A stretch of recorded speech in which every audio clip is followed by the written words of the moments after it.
안녕하세요. 오늘은 소그룹공과 제34과 오직 주님만 의지하고 신뢰할 때에 대해서 함께 나누어 보도록 하겠습니다. 오늘 함께 나누실 하나님의 말씀은 마가복음 7장 24절에서 30절까지 말씀입니다. 영상을 잠시 멈추시고 성경을 펴셔서 하나님 말씀을 읽어보시기를 바랍니다. 네, 말씀을 다 읽어보셨으면 서론을 읽어보면서 오늘의 내용을 파악해 보도록 하겠습니다.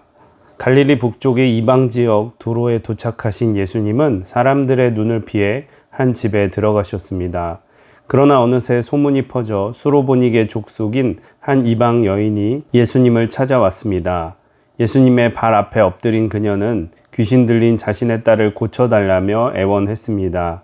예수님은 어떤 상황에서도 흔들리지 않는 여인의 믿음을 보시고 그의 딸을 고쳐주셨습니다. 네, 그래서 오늘의 내용은 귀신 들린 딸이 있었던 이방 여인을 만나는 예수님에 대한 이야기입니다. 당시 갈릴리 지역에서 사역하시던 예수님은 사람들의 눈을 피해 두로 지방으로 가셨습니다. 두로 지방은 항구 도시로서 많은 이방인들과 여러 사람들이 어울려 지내는 곳이었습니다. 예수님은 그곳에서 한 집으로 피하셔서 숨어 있었지만 예수님에 대한 소문을 듣고 한 여인이 예수님을 찾아오게 됩니다. 귀신 들린 딸이 있던 이 여인이 자신의 딸을 고치기 위해서 예수님께 어떠한 믿음을 보였는지 오늘 우리가 한번 살펴보도록 하겠습니다. 네, 그러면 본론의 내용을 살펴보면서 오늘 이 여인의 믿음의 모습을 한번 살펴보도록 하겠습니다. 본론을 읽어보겠습니다. 수로보니게 여인은 귀신 들린 딸을 고치기 위해 어떻게 했습니까? 첫째, 주님 앞에 나와 겸손히 엎드렸습니다. 두로는 베니게의 항구 도시로 솔로몬이 성전을 건축할 때 두로의 왕 히람이 백향목을 보냈던 이방 민족이 사는 지역이었습니다. 예수님이 활동하시던 당시 유대인들은 이방인들과 왕래하거나 상종하지 않았습니다. 예수님이 두로에 가신 일은 이방 민족에게 구원의 은혜가 주어지는 기회가 되었습니다. 예수님의 소문을 듣고 찾아온 헬라인 여인이 예수님께 나와 그 발 앞에 무릎을 꿇었습니다. 발 아래 엎드리는 행위는 상대의 권위를 인정하고 자신을 낮추는 겸손한 행동입니다. 수로보니게 여인은 귀신 들린 딸을 고치기 위해 가장 낮은 자세로 주님께 은혜를 구했습니다. 하나님은 내 삶의 주인이요 구원자이심을 믿는 사람은 언제나 하나님 앞에서 자신을 낮춥니다. 주님께 모든 것을 의탁하는 겸손한 자세를 가질 때 하나님의 은혜를 입을 수 있습니다. 네, 그래서 오늘 우리가 읽어본 것처럼 유대인들은 이방인들과 상종하거나 왕래하지 않았습니다. 왜냐하면 유대인들의 사상에 하나님께서 오직 유대인만을 사랑하시고 그들에게 거룩하신 율법을 주셨기 때문에 이방인들은 하나님의 은혜를 누릴 자격이 없다고 생각했기 때문입니다. 그러나 자격이 없었던 이 이방 여인은 예수님의 소문을 듣고 예수님께 나와 몸을 낮춰 엎드렸습니다. 따지고 보면 우리 모두도 주님 앞에 자격 없는 자들입니다. 우리는 죄와 허물로 인해 주님과 원수되고 또 죽을 수밖에 없는 존재였지만 오직 주님의 은혜를 입어 주님의 자녀가 되었습니다. 주님은 우리의 마음을 낮추고 겸손하여 주의 은혜를 구할 때에 우리에게 은혜를 주시는 분임을 기억하시기를 바랍니다. 주님은 교만한 자를 꺾으시고 겸손한 자에게 은혜를 주신다는 것을 꼭 기억할 수 있는 저와 여러분이 되시기를 부탁드립니다. 그러면 계속해서 두 번째 문단도 읽어보겠습니다.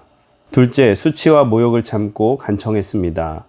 예수님은 귀신 들린 딸을 고쳐달라는 여인의 요청을 의도적으로 거절하셨습니다. 자녀를 먼저 배불리 먹여야 하기에 자녀들이 먹을 떡을 개들에게 줄 수 없다고 하셨습니다.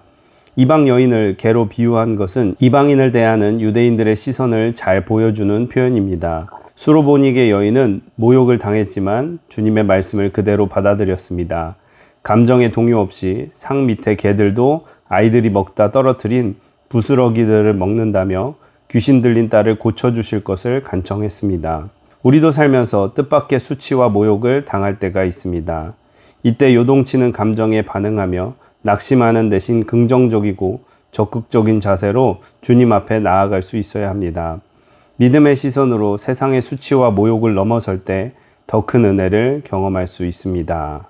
네, 그래서 예수님은 자신의 딸을 고쳐달라고 간청하는 여인에게 자녀와 개의 비유를 들어서 여인에게 조금 모욕적인 이야기를 하십니다. 이것은 예수님이 그 여인을 실제로 무시했다라기보다 당시 만연해 있던 유대인들이 이방인들을 대하는 태도를 통하여서 이 여인의 믿음을 시험한 것이라고 우리가 생각할 수 있겠습니다. 이 여인은 인생의 자신의 간절한 문제 앞에서 주님을 신뢰하고 부스러기의 은혜라도 구하는 정말 간절한 모습을 보였습니다. 결국 우리가 결과를 놓고 볼 때에 예수님께서 이 여인에게 은혜를 베푸셨다는 것, 그리고 그것은 이 여인의 반응 때문이었다는 것을 우리가 보면, 우리의 믿음은 때때로 시험을 당할 때가 있고, 시험을 당할지라도 믿음을 포기하지 않고 은혜를 구할 때 주께서 우리에게 놀라운 은혜로 함께 하신다는 것을 깨달을 수 있게 됩니다.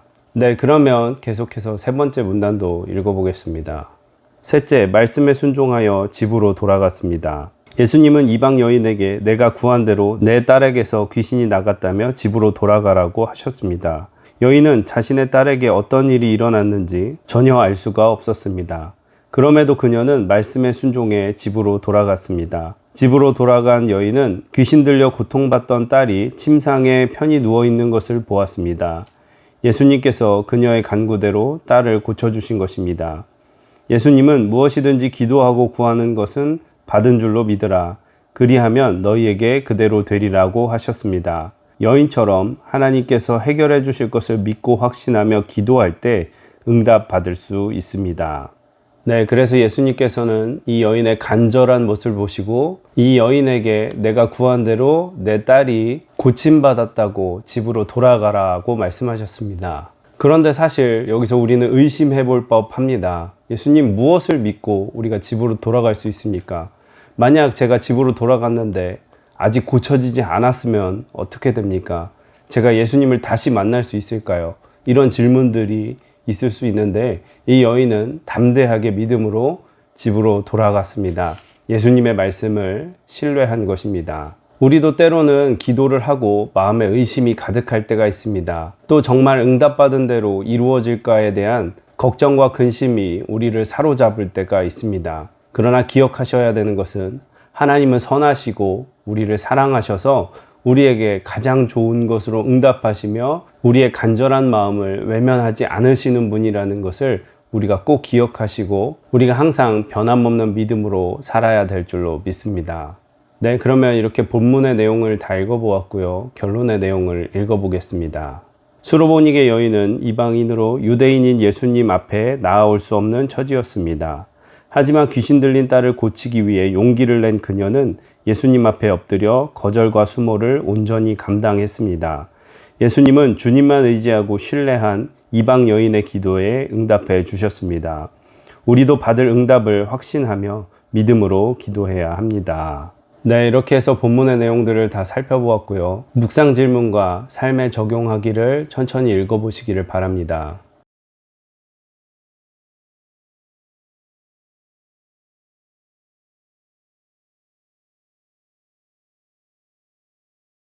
묵상 질문과 삶에 적용하기를 다 읽어보셨으면 오늘 주님께서 마음에 주신 기도의 제목들을 위해 기도하시고 또 중보의 기도를 하신 후에 마치시면 되겠습니다. 고생 많으셨습니다. 감사합니다.